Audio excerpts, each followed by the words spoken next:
All right, this program is on HBO. It is written and produced by Martin Scorsese and also Mick Jagger, which is kind of surprising. And Rick Lewis in studio right now, along with Jim Rondinelli, and Tim Reed is standing by on the line from the Boilermaker. Tim, you're a big fan of this show. I am. And have you seen the most recent episode? I watched no, it.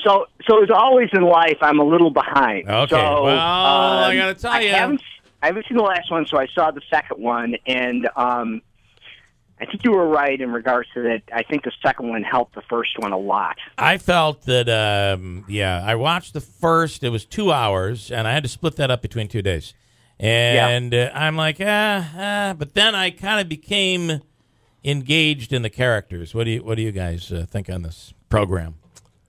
I really am enjoying this because it's supposed to be set in 73. Yeah. There are a lot of flashback scenes, but most of it's supposed to take place in 73. And that was kind of the year I really got into music. So it's really resonates with me because all the artists I remember, and that was the year I really started listening to music. So and the characters are great too. But it hits you with some stuff that makes you say, well, this isn't authentic, because this song was...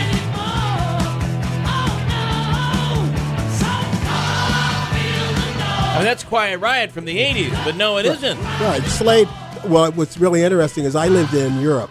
Yeah. Oh. This is a big song Slade, in Europe. That's right. Yeah. And when I came to the States, I'm sitting there all of a sudden, I was in the 80s, and I go, wow, it's that song, that group that I know from Different before, group, from back then. Yeah. But, of course, it wasn't popular during the 70s in the States, I don't believe. What would you say? They were playing it as a possibility. It was maybe the potential of a record. I don't know. Yeah. Well, but they trick you. That's how they trick you. And then Tim, last week we talked about the dial-up telephone in a car. Are you kidding me? There's no such thing as that. Turns out it did exist. Manaski found it. It really did exist. It was analog, though, not digital. It was okay. But so was our bag phone analog. Yeah, but it was a wireless analog. It was essentially worked the same way as a CB kind of a thing. So it wasn't really like a true digital phone. I mean, didn't Jim Rockford, I think, used to use one in his show from time to time. And don't forget Maxwell Smart. I mean, he had one in his shoe phone. Well, he was high tech. All right, Tim, what are your thoughts on this? Something like, and I don't want to give anything away, but in the Sunday night episode, Alice Cooper is in, and I just think they go a bit over the top with some of these characters. Well, so the main character, Richie, I kind of thought about he has an ear for music and a nose for drugs. Because man, he's put a lot of cocaine up his nose. It's wild, and it is amazing to me when you think about the breadth of the music, because the second episode is the title of it was "It's Yesterday Once More," which is a Carpenter song. Yeah. And you go from, and I wondered, how in the heck are they going to work the Carpenters into this guy's life? Well, they worked it in again last night, too. I mean, the night before. So, that was amazing to me. And I had totally, actually, either I didn't remember or didn't know about the Mercer Arts Center and what happened there in August of '73. Now, Rondinelli, both of you guys know that was based on a true incident, and of course the band there, they never came out and said it, was the New York Dolls. Yeah. And that was a true. I don't think the actual collapse was as bad as they portrayed it in the movie. Well, I think it was really about as bad. It wasn't during the performance, right, And I don't know. And the main character's standing there. The whole building came down, and he's standing there like like a baptism with dust. Oh, but I think, Tim, and we talked about this, that some of that might be the fact that there's so many drugs that you're taking it from his perspective. He sees that he made it through this thing unscathed. He was a part of it, but really, it might be the memory really being kind of changed a little by the drugs. Exactly. Well, when you see it happening and you see it seems so obvious as to what's happening in the building, you're watching, you're thinking, this has got to be in this guy's mind that he's so psychotic on drugs that it's not happening, and then suddenly it is happening. Right. Yeah. Well, the thing about, for me, I have to say I watched the first 2 hours, and I haven't gone back. for a couple of reasons. One is I didn't like it in general, and two, I have a problem with biopics. And the reason is some of the things we're pointing out. If you're going to do a biopic, you're always like, was this really what happened, or is it not really what happened? Yeah. Something like Law and Order, where they take a subject and you know what they're talking about, but then they can travel on some different avenues, and you know it's fictionalized, and it allows you to, for me anyway, it allows me to enjoy it more. And you know, we're discussing the art center, what really happened there. Right. Well, you know, if it was fiction. Jim, did you think they like the Alice Cooper last night? I refer to last night because that's when I saw it, but episode 3. Weak characterization of Alice Cooper. I think it was. You know, they tried to put in some behind-the-scenes thing. A lot of people look at Alice Cooper as this crazy rocker, but I don't know if people know he's a scratch golfer. Yeah. So they had the scene where he was golfing. And then, of course, they brought the snake into it around the record reps. It's just cliche. Yeah, exactly, yeah. You know? Yeah. Well, see, it reinforces my belief, like Spinal Tap.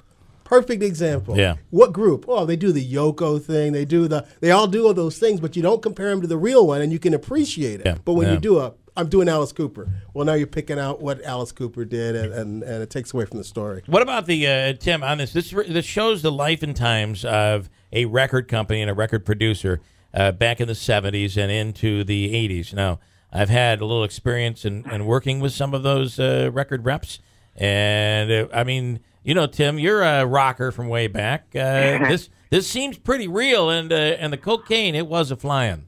Well, all I got to say is that if the record artists were getting screwed as bad as they were in regards to not getting any money, how these record producers survived, to me, is a testament in their strength. Yeah. Because the amount of drugs and alcohol that was in these guys' lives is just.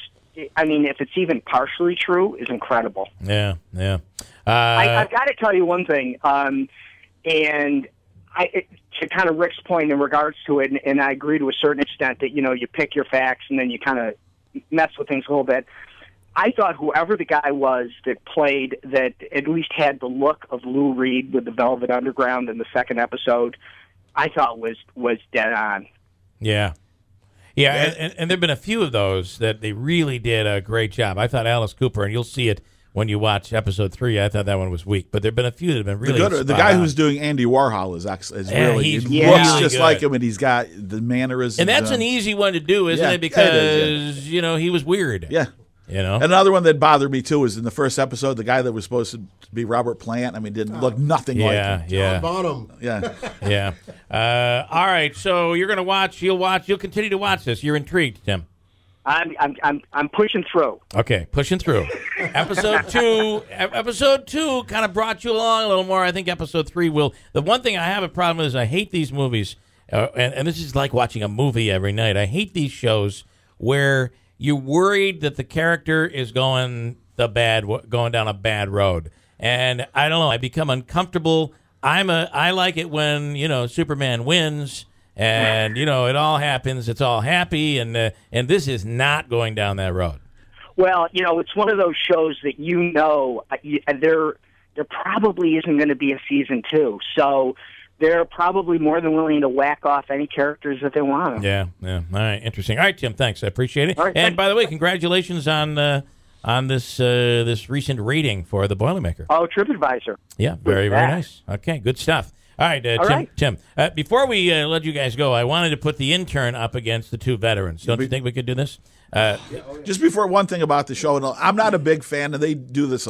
They've used a lot of flashback scenes, and I'm not a huge fan of that. It can be confusing. It sometimes. is confusing. That's the one thing that you got to look at. About. You really have to look at him the lead character, and you're like, boy, are they trying to make him look younger here, or is it? And the flashback isn't that far back either, so it becomes a little tricky. Yes, they had a little bit of soft focus, just a little soft focus to it. All right, meet the intern.